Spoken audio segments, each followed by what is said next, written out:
Shape tweening is not used in Flash nearly as often as motion tweening, but it's still very useful for some things like cartooning. So we're going to have a quick look now at the basics of setting up a shape tween.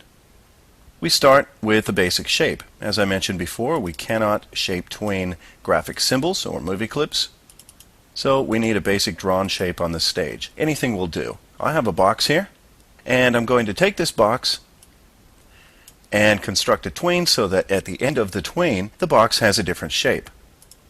For this, we're going to need two keyframes, a start keyframe and an end keyframe. So I'm selecting frame 30 and hitting the F6 key on the keyboard to create a new keyframe.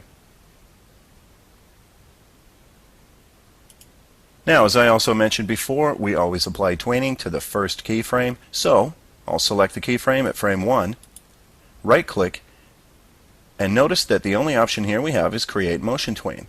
Well, we don't want a motion tween.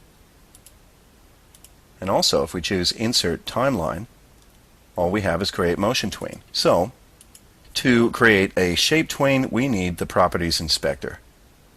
I've currently got that hidden by hitting F4, so I'll hit the F4 key again. And here we see Tweening Type None. Change this to Shape.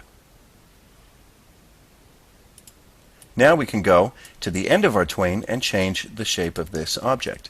How you do yours is up to you, but I'm simply going to use the selection tool and drag some corners.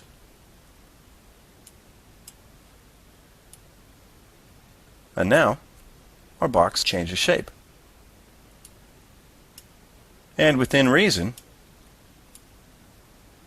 you can change this shape quite a bit.